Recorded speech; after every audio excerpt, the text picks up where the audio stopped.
Subscribe करें हमारा YouTube channel, bell icon को क्लिक करना ना भूलें, जिससे आगे आने वाले सभी यूट्यूब अपडेट्स, वीडियोस, नोटिफिकेशंस आपको मिलते रहें।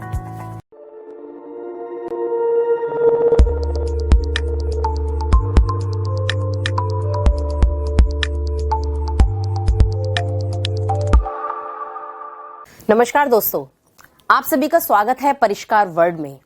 और स्वागत है एक ऐसे टॉपिक में जो न सिर्फ हमारे इंटरेस्ट का है बल्कि कंपटीशन के लिहाज से काफी इंपॉर्टेंट टॉपिक भी है।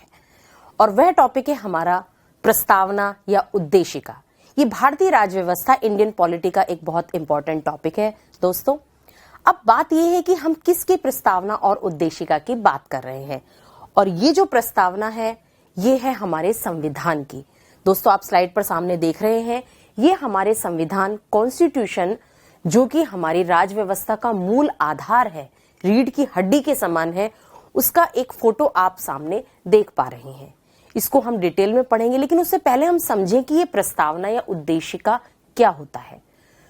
दोस्तों, प्रस्तावना संविधान का वो परिचय है या वो भूमिका है जिससे हमें संविधान के दर्शन प्राप्त होते हैं। इसका मतलब हमें संविधान का जो एसेंस है, जो सार है, मूल रूप से संविधान में क्या लिखा गया है, हमारा भारत राज्य कैसे होगा, इन सभी की जानकारी हमें संविधान के प्रियम्बल या प्रस्तावना से प्राप्त होती है। थोड़ा सा मैं आपको इसकी जानकारी दे दूं कि जब हम संविधान, जो कि एक लिखित दस्तावेज के रूप में है, उसको पढ़ते हैं तो मूल रूप से उसमें 3 बातें आती हैं। सबसे पहली तो हमारा संविधान का परिचय, या जिसे हमने प्रस्तावना कहा। दूसरी है वो है संविधान के भाग जो इसके आगे लिखे हुए हैं। तो कुल हमारे 22 भाग, यानी पहला हमारा प्रस्तावना, दूसरा है हमारा संविधान के 22 भाग, और जो तीसरी बात है वो है संविधान में कुछ अनुसूचियां, शेड्यूल्स दिए हुए हैं जिनकी संख्या वर्तमान में 12 है। इस तरह से संविधान के उस लिखित दस्तावेजों को हमने 3 तरह से विभक्त किया।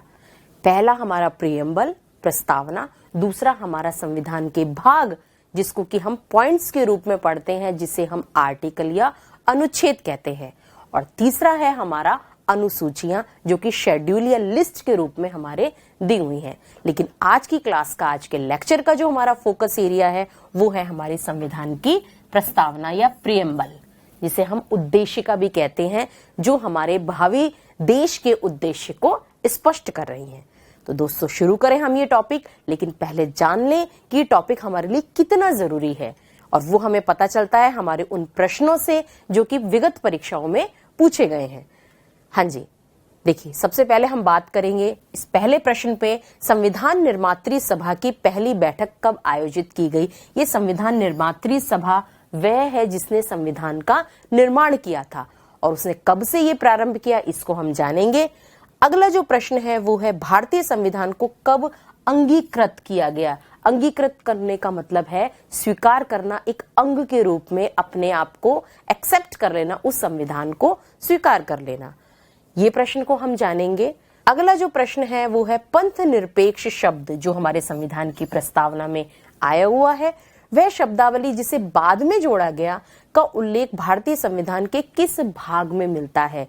दोस्तों, ये लगभग जो सारे प्रश्न अपने प्रस्तावना से ही रिलेटेड हैं, जिनकी हम क्लास के बाद में चर्चा करेंगे विद आंसर। अगला जो प्रश्न है, भारतीय संविधान की प्रस्तावना में संशोधन किस वर्ष किया गया। एक बहुत महत्वपूर्ण संशोधन था और बहुत ही महत्वपूर्ण 3 शब्द जोड़े गए।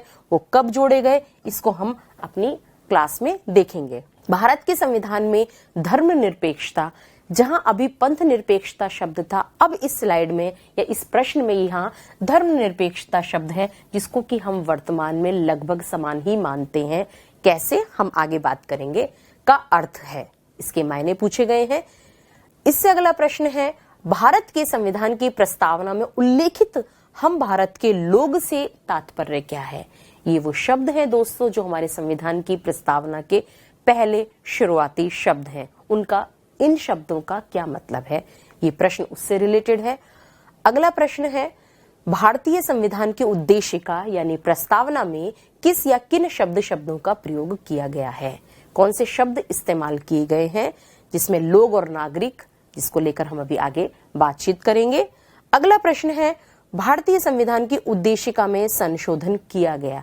जिस संशोधन का अभी जिक्र एक प्रश्न में और आया था कि वह कब किया गया, अब ये पूछा गया है किस संविधान संशोधन के द्वारा यह परिवर्तन हुआ।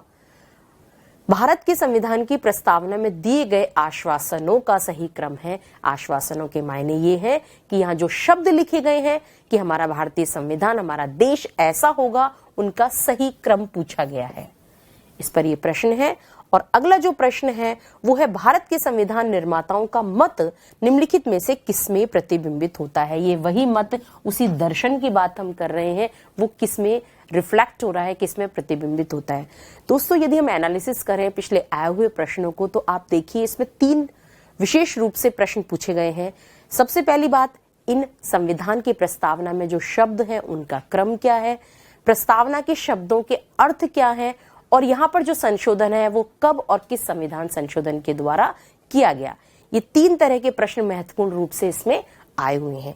अब हम शुरुआत करते हैं हमारा अपना टॉपिक। ये सारे प्रश्नों को हम अभी सॉल्व करेंगे। इनफैक्ट इसे आप ही सॉल्व कर पाएंगे।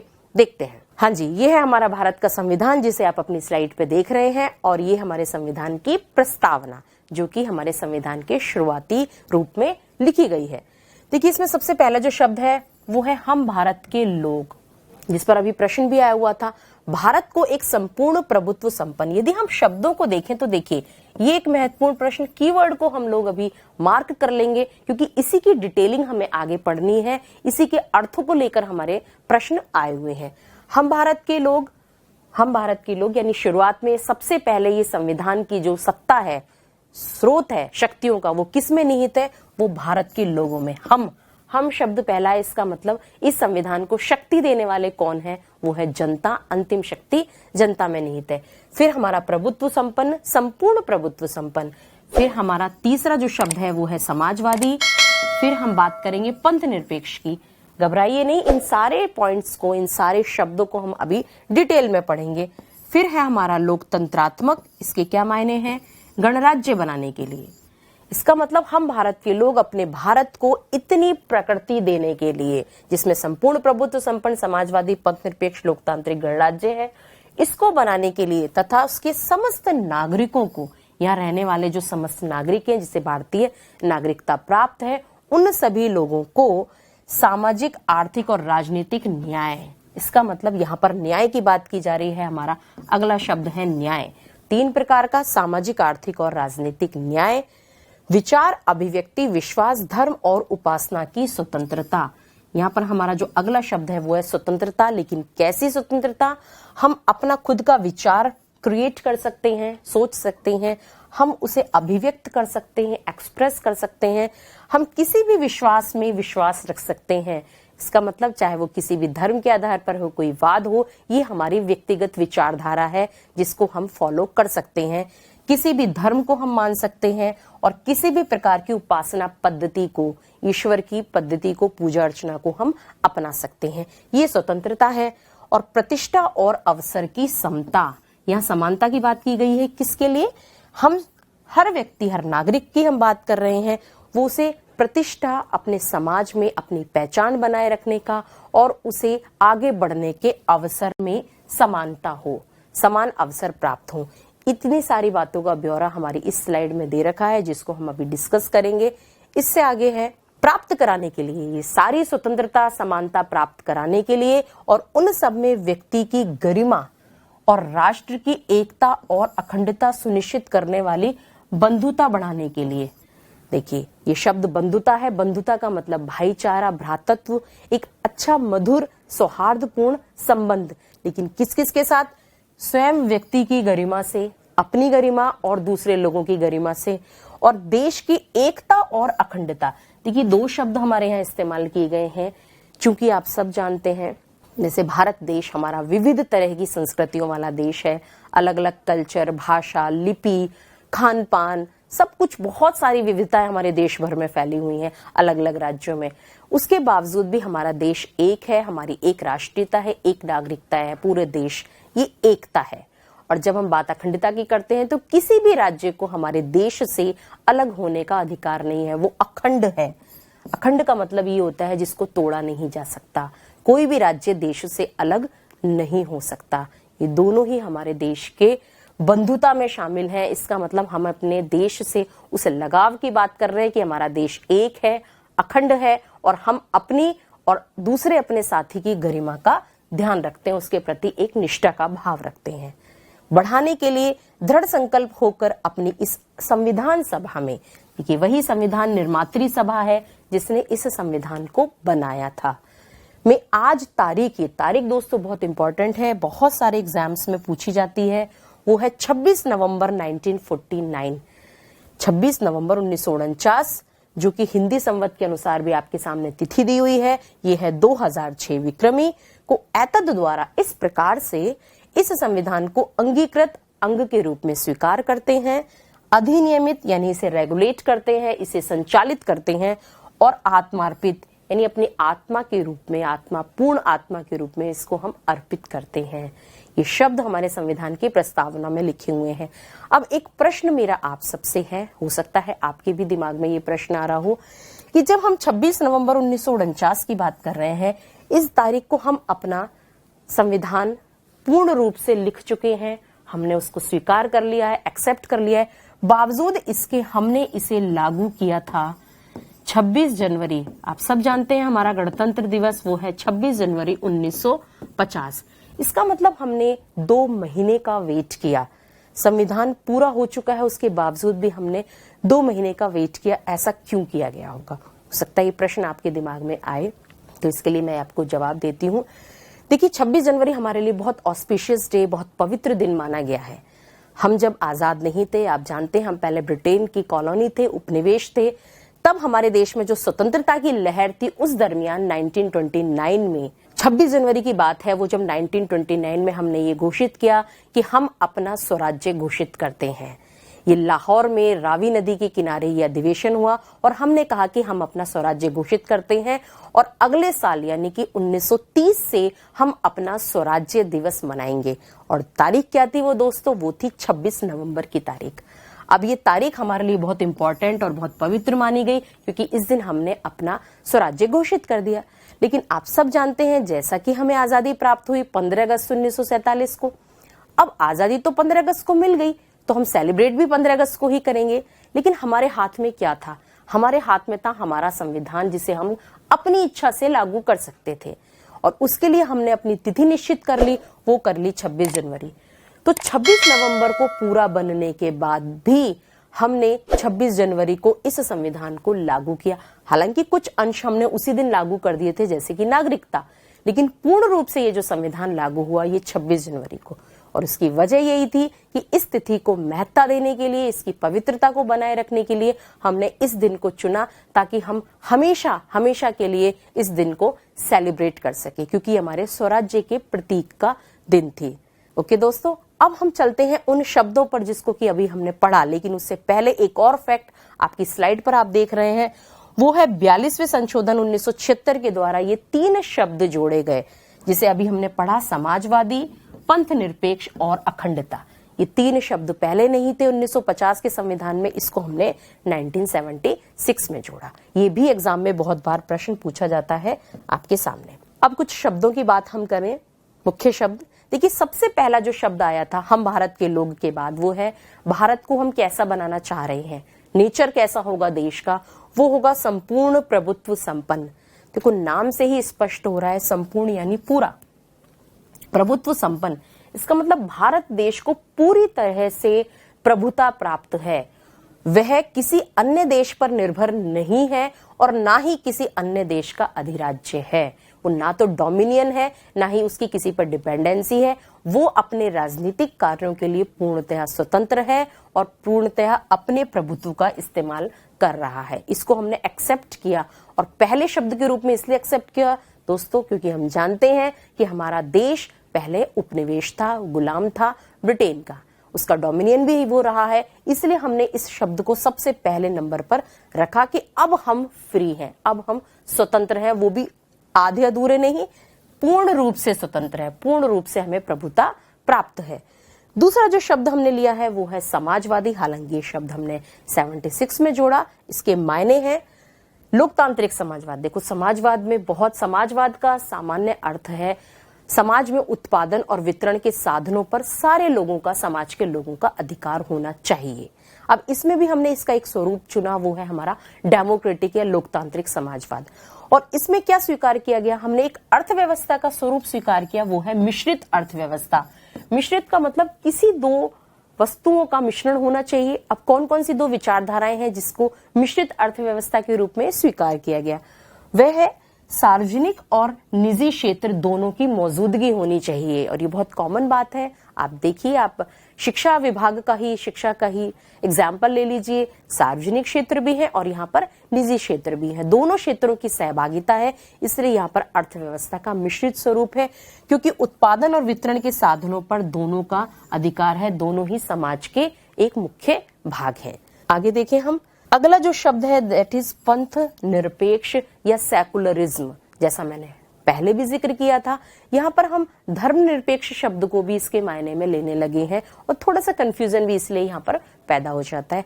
एक्चुअली पंथ या जिसे हम धर्म कह रहे हैं, उसको हम किस रूप में स्वीकार करते हैं कि हम किस प्रकार के ईश्वर में विश्वास रखते हैं।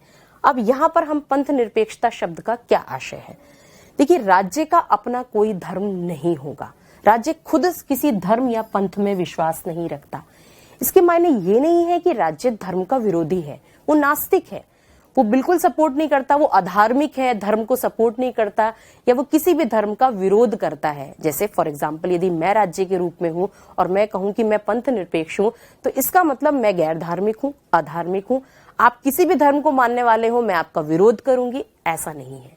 पंथ निरपेक्षता का मानना ये ऐसा बिल्कुल भी नहीं है। भारतीय संविधान में पंथ निरपेक्षता एक सकारात्मक पक्ष में है, पॉजिटिव पक्ष में है, और वो पॉजिटिव पक्ष है कि ये धर्म विरोधी नहीं है। नो, ऐसा नहीं है, बल्कि ये तटस्थ है। और तटस्थता का मायने ये है, ओके, राज्य धर्म विरोधी नहीं है, राज्य किसी धर्म को नहीं मान रहा, उसका कोई धर्म नहीं है, लेकिन वह अपने जनता को, वह अपने लोगों को, सारे धर्मों को किसी भी प्रकार से जो आपकी इच्छा है उसे मानने की स्वतंत्रता देता है। आपके साथ कोई भेदभाव नहीं करता, सभी धर्मों को समान महत्व देता है। धर्म के आधार पर किसी भी राजनीतिक कार्य, राजनीतिक पदों पर कोई भेदभाव नहीं किया जाता। और पंथ या जिसे हम धर्म कह रहे हैं और राजनीति दो अलग अलग चीज हैं, दोनों को अलग अलग उसने छोड़ दिया है। इसलिए हम यहाँ पर पंथ निरपेक्षता के उस सकारात्मक अर्थ को समझे, जिसके मायने हैं कि स्वयं का कोई धर्म ना होते हुए भी वो सभी धर्मों के प्रति एक आदर भाव रख रहा है और किसी में किसी प्रकार का कोई भेदभाव नहीं कर रहा है। यहाँ पर इस पंथ निरपेक्षता का ये मायने है। आगे चलते हैं, लोकतंत्र, डेमोक्रेसी। अब हाँ, ये भी समझना है हमें, हालांकि हम इसे पढ़ते आ रहे हैं बहुत बचपन से। हमने अब्राहम लिंकन, जो हमारे अमेरिका के राष्ट्रपति रहे, उनकी परिभाषा पढ़ी होगी। लोकतंत्र के मायने अर्थ जनता का, जनता के लिए और जनता द्वारा किया जाने वाला शासन, उसी को ही हमने कुछ अलग शब्दों में लिखा है। वो है जनता की शासन में सहभागिता, कि जनता जब तक सरकार में, शासन में अपनी सहभागिता, अपना पार्टिसिपेशन नहीं करेगी, वह देश लोकतंत्र नहीं कहलाएगा। और सरकार या शासन का जो अध्यक्ष है, जिसे हम प्रधानमंत्री, प्राइम मिनिस्टर कहते हैं, वह बहुमत का समर्थन प्राप्त हो। हम जानते हैं दोस्तों कि प्राइम मिनिस्टर, प्रधानमंत्री वही व्यक्ति होता है जिसे बहुमत दल का समर्थन प्राप्त हो, जो उसका नेता होता है। इसका मतलब जनता की पसंद के व्यक्ति को हम यहाँ पर प्रधानमंत्री के रूप में चुन रहे हैं, जो कि सरकार का मुखिया है। इसका मतलब हम अपने प्रतिनिधियों को हर स्तर पर चुन रहे हैं। देखिए, अगर हम यहाँ से बात करें सरकार के स्तर की बात, तो हमने यहाँ पर पंचायती राज में भी चुना, अपने पंचों को चुना, नगरीय संस्थाओं में हमने अपने वार्ड मेंबर को चुना। अगर हम राज्य की बात करें तो यहाँ हमने एमएलए को चुना, और यदि हम देश की केंद्र की बात करें तो यहाँ हमने लोकसभा के यानी एमपी मेंबर ऑफ पार्लियामेंट को चुना। तो हमारी जनता की सरकार में सहभागिता है, हमने अपने प्रतिनिधियों को चुना, और हमारा जो अध्यक्ष है, जो देश का शासन का अध्यक्ष है, नॉट देश का, शासन का जो अध्यक्ष है, वो एक हमारी पसंद का व्यक्ति है। आगे देखें, एक शब्द है गणतंत्र या गणराज्य, इसे हम बोलते हैं रिपब्लिक। हम रिपब्लिक डे भी सेलिब्रेट करते हैं 26 जनवरी 1950, जिसको कि अभी हमने पढ़ा 26 जनवरी, वो हमारा गणतंत्र दिवस है। गणराज्य जिसे हम बोल रहे हैं, और ये है हमारा लोकतंत्र। गणराज्य का क्या मतलब है कि जो हमारा देश का मुखिया है, जो राष्ट्र का मुखिया है, जिसे हम राष्ट्रपति कह रहे हैं, वो वंशानुगत नहीं है, वो पीढ़ी दर पीढ़ी उसका पद नहीं चल रहा है, बल्कि वो एक इलेक्टेड मेंबर है, वो एक निर्वाचित पद है। गणतंत्र के मायने ये हुए कि ये एक निर्वाचित पद होना चाहिए, अब चाहे वो डायरेक्टली हो चाहे इनडायरेक्टली, प्रत्यक्ष रूप से हो या इनडायरेक्ट अप्रत्यक्ष रूप से, लेकिन होना वो निर्वाचित व्यक्ति चाहिए, तभी वो देश गणतंत्र कहलाता है। दोस्तों, दोनों प्रकार के कॉन्सेप्ट में कई बार ये कंफ्यूजन की स्थिति पैदा हो जाती है, और वो कंफ्यूजन ये हो जाता है कि लोकतंत्र और गणतंत्र को हम कई बार एक भी मान लेते हैं। लेकिन ये बिल्कुल क्लियर रखें, जिस देश में आम चुनाव होते हैं, इलेक्शंस होते हैं, जिसमें जनता वोट दे रही है, वहां पर लोकतंत्र है, और विश्व का लगभग हर देश इस रूप में है।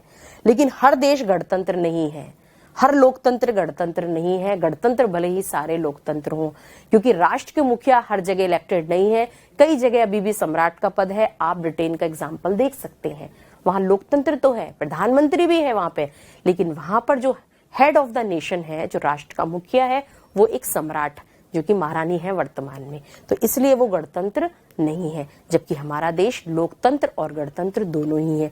अब देखिए, यहीं से एक कॉन्सेप्ट भी क्लियर होता है, जब हमारे फ्लैग होस्टिंग होती है, हमारे राष्ट्रीय पर्वों पर झंडारोहण, ध्वजारोहण होता है, तो 26 जनवरी के दिन लाल किले पर जो झंडा फहराया जाता है वो राष्ट्रपति के द्वारा फहराया जाता है, क्योंकि वो राष्ट्र के अध्यक्ष के प्रतीक के रूप में है, क्योंकि वो गणतंत्र के प्रतीक के रूप में है। इसलिए उस दिन फ्लैग होस्टिंग में राष्ट्रपति वो ध्वजारोहण करते हैं। और जब 15 अगस्त की बात आती है, चूंकि वो हमारा स्वतंत्रता दिवस था, हमने अपने प्रतिनिधि को खुद चुनने का अधिकार प्राप्त किया, लड़कर अंग्रेजों से प्राप्त किया, तो वो हमें हमारे सरकार के अध्यक्ष की प्रतीक का रूप में, और उस दिन प्रधानमंत्री वो ध्वजारोहण करते हैं, जो हमारे देश में लोकतंत्र का प्रतीक है, और राष्ट्रपति हमारे देश में गणतंत्र का प्रतीक है। आपके सामने कॉन्सेप्ट बिल्कुल क्लियर हो गया होगा।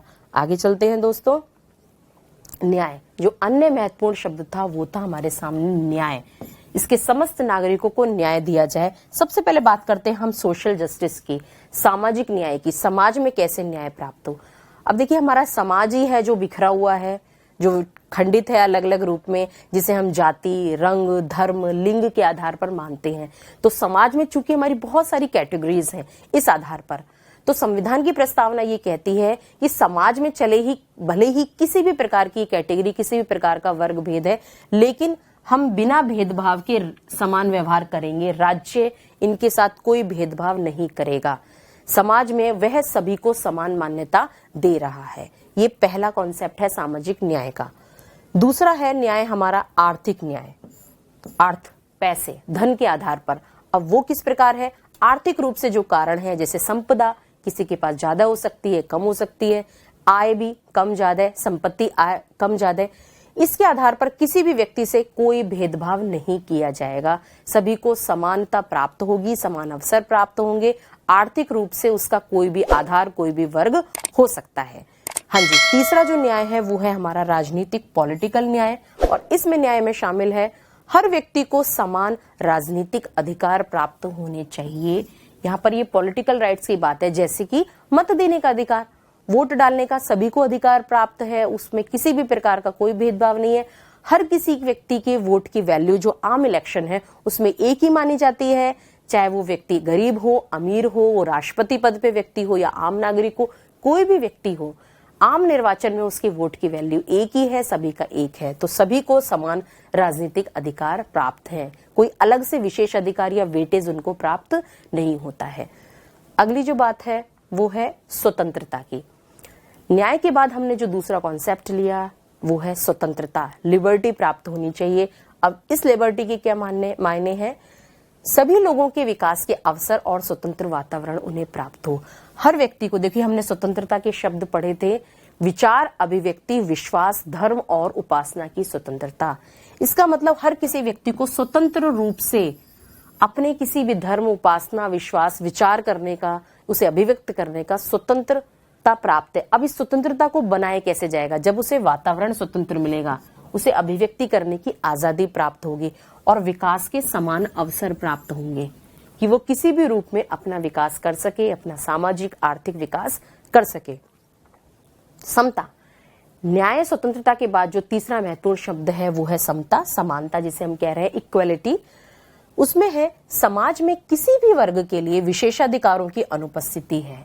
देखो, हमने पहले ही बात करी थी कि वर्ग बहुत है अगर हम समाज को देखा जाए, लेकिन राज्य किसी भी वर्ग विशेष को कोई संरक्षण नहीं दे रहा है, किसी के लिए भी कोई विशेषाधिकार नहीं है, उसकी अनुपस्थिति है और बिना किसी भेदभाव के वो सभी को समान अवसर प्रदान कर रहा है।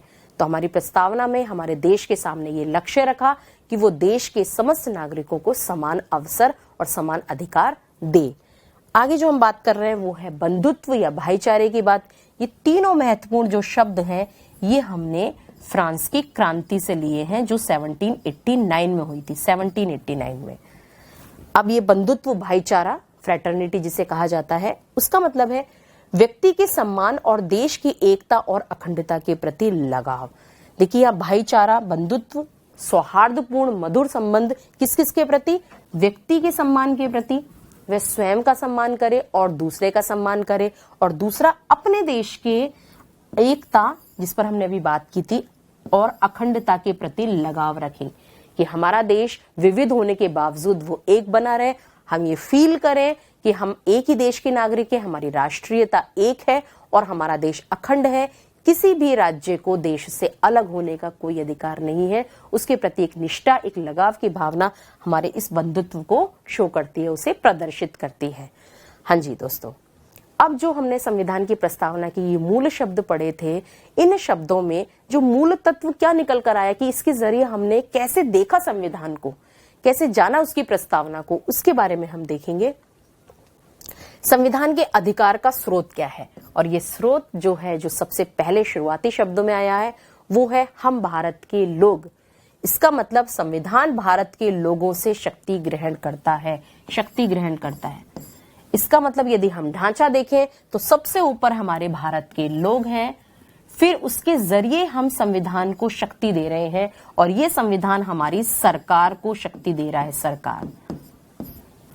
इसका मतलब सबसे ज्यादा जो शक्तियां प्राप्त है वो हमारी जनता को है, क्योंकि यहाँ पर भी जो प्रतिनिधि हैं वो जनता के द्वारा ही चुने हुए हैं। तो शक्तियों का अंतिम स्रोत है हमारी लोग, जनता, और वही है जो संविधान में संशोधन का अधिकार भी रखते हैं, जिसे हमने संसद के प्रतिनिधियों के रूप में देखा।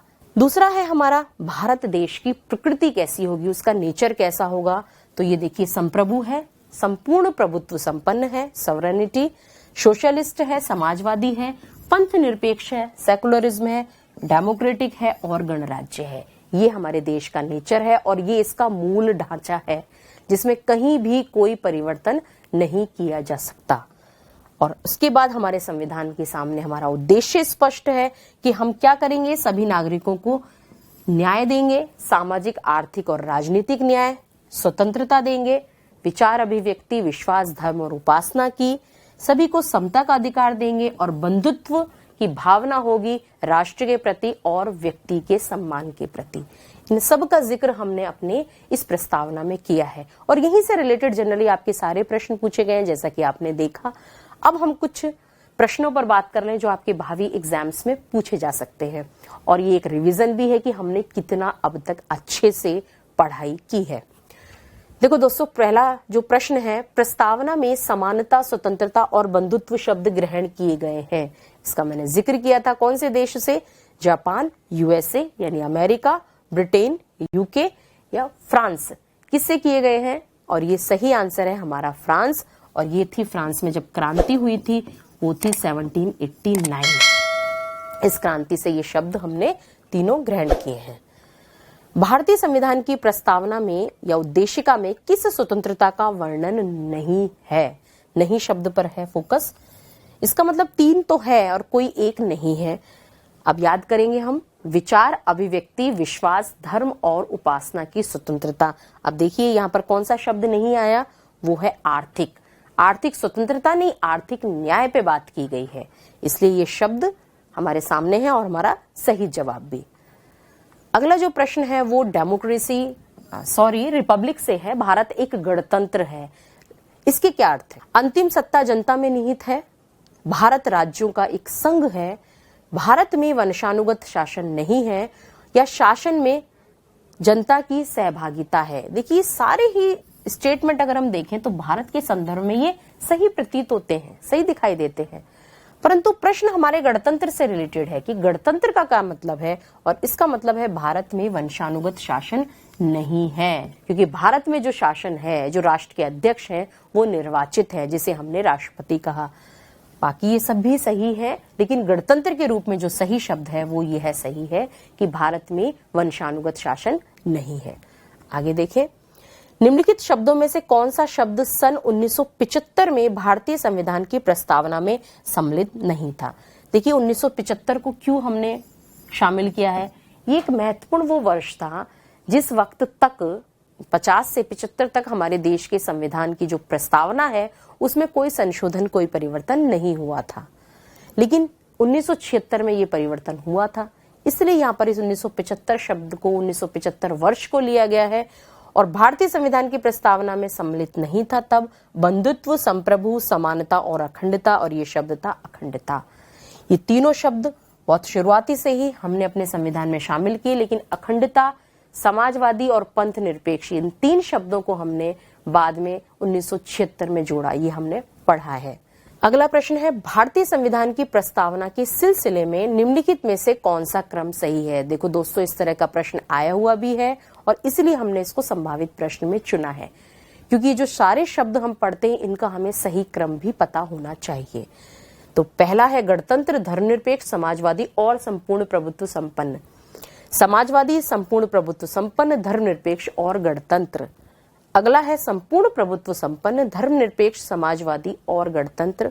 और चौथा ऑप्शन है संपूर्ण प्रभुत्व संपन्न, समाजवादी, धर्मनिरपेक्ष और गणतंत्र। कौन सा सही होगा? देखो, देखते ही जो सबसे पहले क्रॉस करेंगे वो ये करेंगे, क्योंकि सबसे पहले हमने स्वीकार किया था संपूर्ण प्रभुत्व संपन्न को, क्योंकि देश हमारा आजाद हुआ था लंबे संघर्ष के बाद, तो सबसे पहले हमने यहाँ पर संपूर्ण प्रभुत्व संपन्न शब्द को लिया। इन दोनों ही ऑप्शन में ये है, लेकिन अगर हमें ये फैक्ट भी याद होगा कि हमने, आप ये देखिए, इसमें सबसे पहले तो हम आंसर देख लेते हैं, वो है हमारा संपूर्ण प्रभुत्व संपन्न, समाजवादी, पंथ निरपेक्ष या धर्मनिरपेक्ष, गणतंत्र।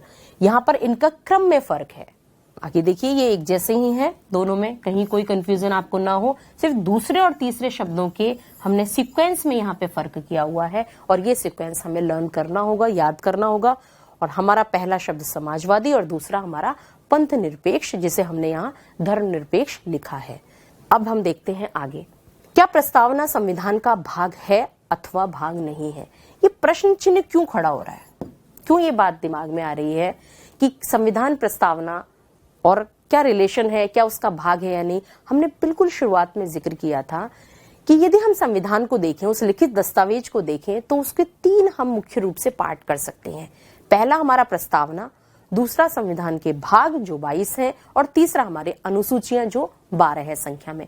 पर क्या हम प्रस्तावना को संविधान के मूल भाग में सम्मिलित कर सकते हैं, ये प्रश्न पूछा गया है। अगर सम्मिलित कर सकते हैं तो हम इसमें संशोधन कर सकते हैं, और यदि सम्मिलित नहीं है तो संशोधन पर भी प्रश्न चिन्ह लग जाता है। इसी बात को लेकर ये विवाद सामने आया था, और शुरुआत होती है पहले विवाद से जो 1960 में आया था, बेरूबारी बनाम भारत संघ, जिसमें ये निर्णय दिया न्यायपालिका ने कि संविधान की जो प्रस्तावना है वो संविधान का भाग नहीं है। नहीं है और नहीं है, इसका मतलब संविधान की इस प्रस्तावना में संशोधन भी नहीं किया जा सकता। लेकिन दोस्तों, आप जानते हैं संशोधन किया, एक बार संशोधन हुआ 1976 में। इसका मतलब कहीं ना कहीं इस निर्णय को बाद में बदला गया होगा, और ये बदला गया केशवानंद भारती बनाम केरल राज्य विवाद ने 1973 में, यानी 60 में जो निर्णय लिया गया उस निर्णय को न्यायपालिका ने 73 में चेंज कर दिया, और इसने कहा कि है प्रस्तावना हमारे संविधान का ही एक भाग है। और इसी को ही आगे और सहमति और मजबूती दी गई। LIC ऑफ इंडिया विवाद 1995 में। ये तीन विवाद इंपॉर्टेंट है दोस्तों, एग्जाम्स में पूछे जा सकते हैं हमारी प्रस्तावना से रिलेटेड।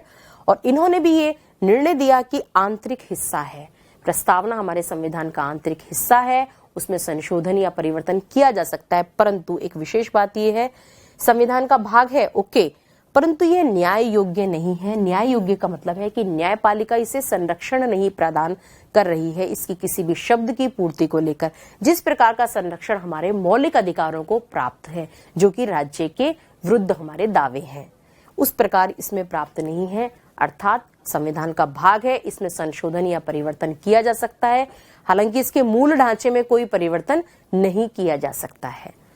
अब हम देखते हैं महत्वपूर्ण कथन। बहुत सारे विद्वानों ने, जो हमारे राजनीतिक विद्वान रहे, उन्होंने संविधान की इस प्रियम्बल प्रस्तावना को लेकर बहुत से स्टेटमेंट दिए, जिसको लेकर हमारे आगामी कोई भी परीक्षा में प्रश्न बन सकते हैं। देखिए दोस्तों, क्या था। सबसे पहले अल्लादी कृष्ण स्वामी अय्यर कहते हैं, संविधान की प्रस्तावना हमारे दीर्घकालिक सपनों का एक विचार है।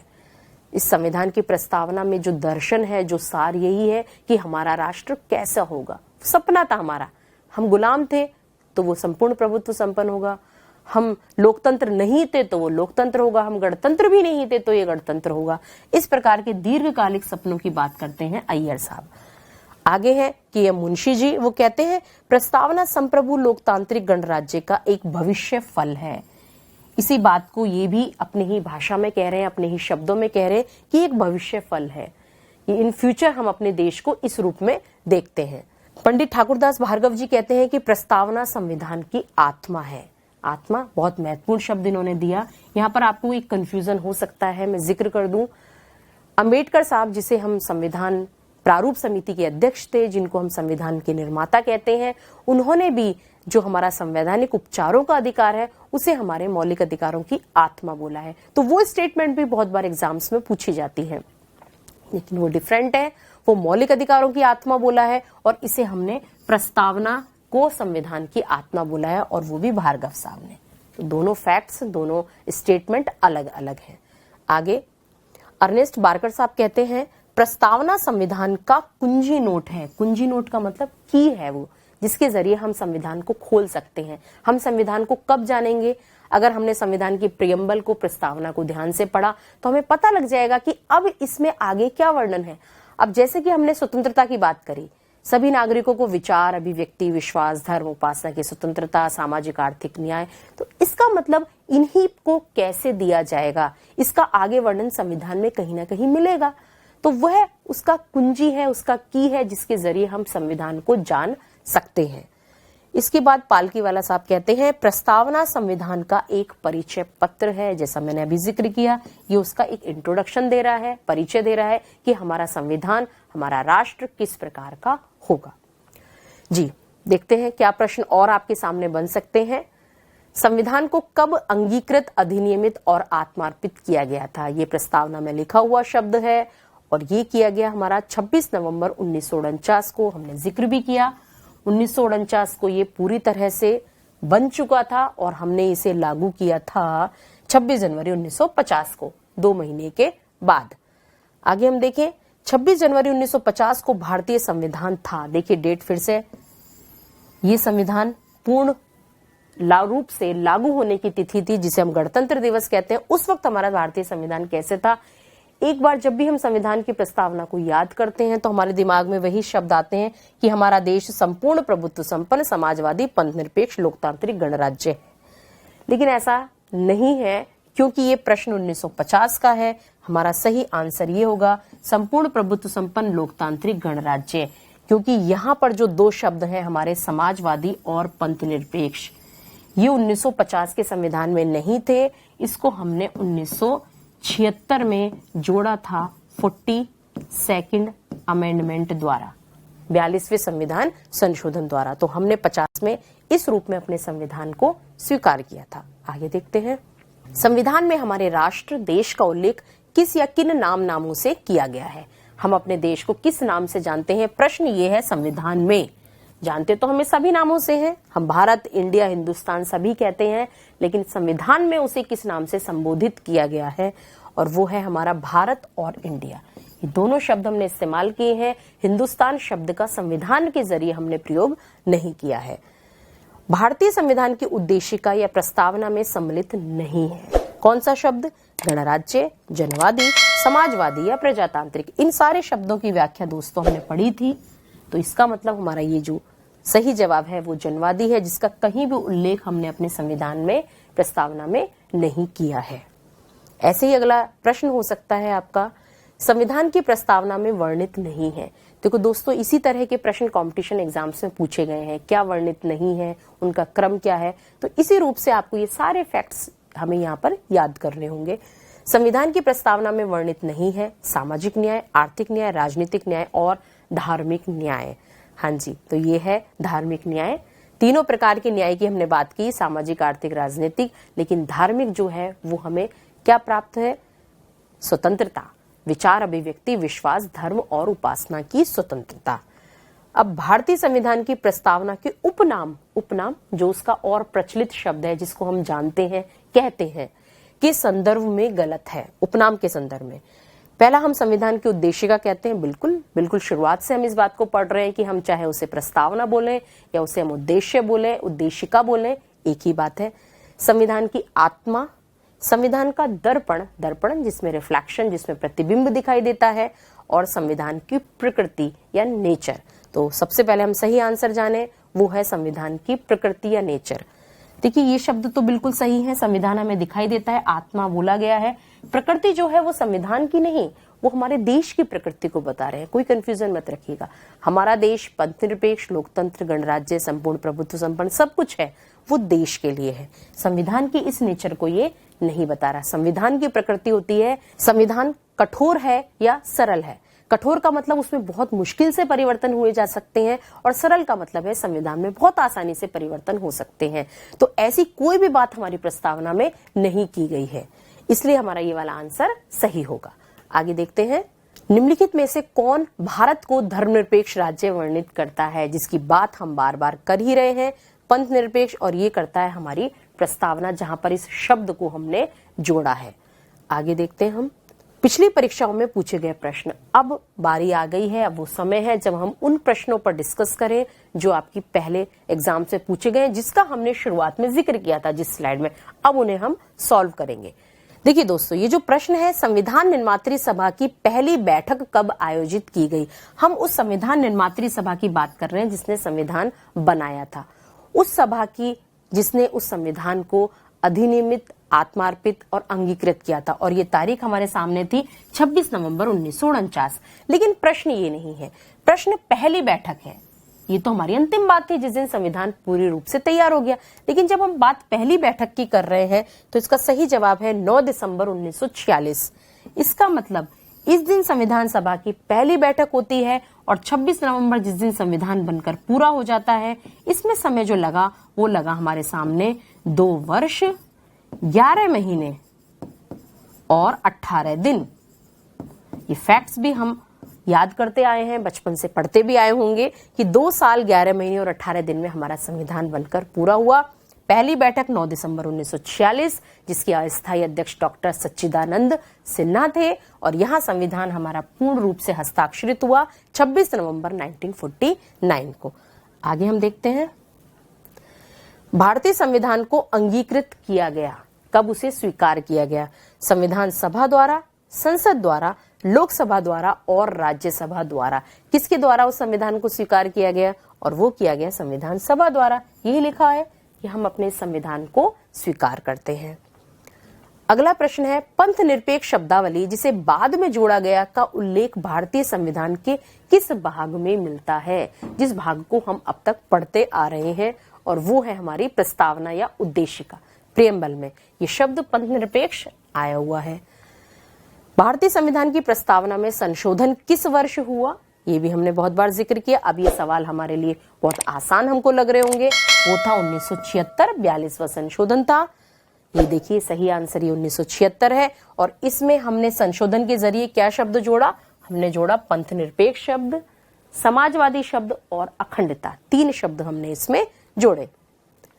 भारत के संविधान में धर्म निरपेक्षता या पंथ निरपेक्षता, देखिए एग्जाम्स में भी मैंने आपसे कहा था ना, एक ही अर्थ में लेने लगे हैं, किसी भी रूप में ये प्रश्न आपके शब्दों में आ सकता है। का अर्थ है राज्य का अपना धर्म है?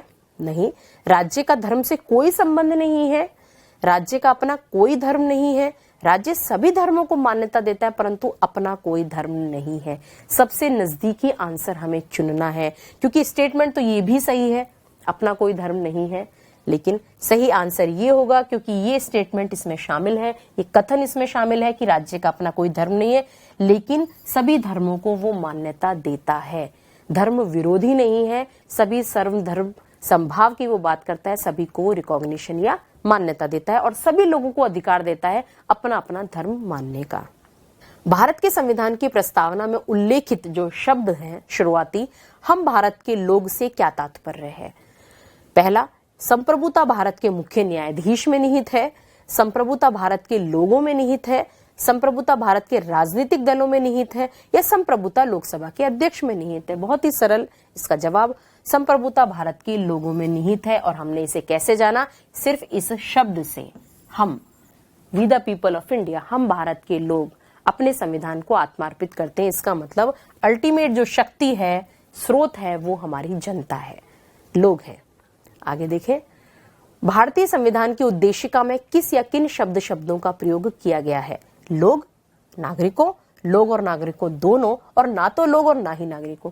दोस्तों देखो, इस तरह से ग्रेड 1 और RAS में ये प्रश्न आपका पूछा गया है, और अगर हमने ध्यान से पढ़ा होगा तो हम सही जवाब इसका ढूंढ लेंगे, और वो है लोग और नागरिक दोनों। हम भारत के लोग शुरुआत में, और इसके समस्त नागरिकों को, सामाजिक आर्थिक, ये जो लिखा हुआ शब्द है वो है हमारा नागरिक। तो दोनों ही शब्दों का हमने इसमें प्रयोग किया है। भारतीय संविधान की उद्देशिका में संशोधन किया गया, कौन सा संशोधन था वो?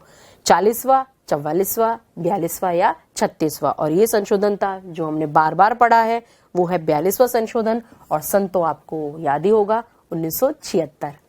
अगला जो प्रश्न है, भारत के संविधान की प्रस्तावना में दिए गए आश्वासनों का सही क्रम है। आश्वासन यानी कि हमारा देश कैसे होगा, हमारे देश का नेचर कैसे होगा, ये लोगों को किस प्रकार के अधिकार देता है, उन्हें आश्वासन दे रहा है, उनका क्रम पूछा गया है। और ये है, सबसे पहले हम न्याय की बात करते हैं, सामाजिक, आर्थिक और राजनीतिक न्याय।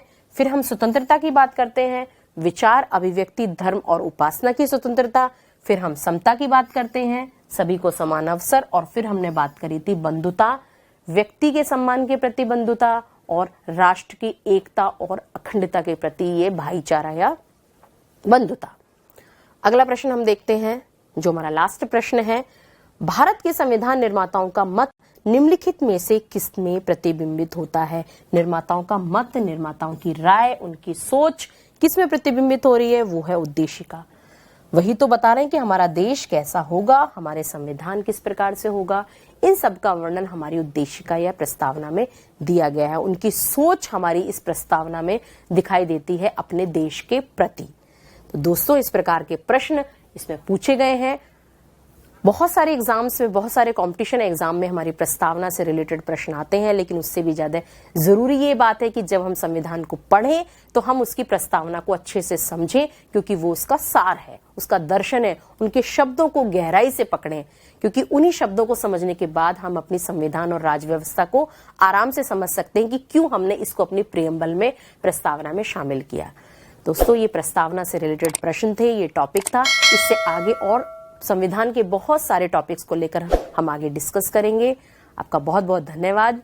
नमस्कार।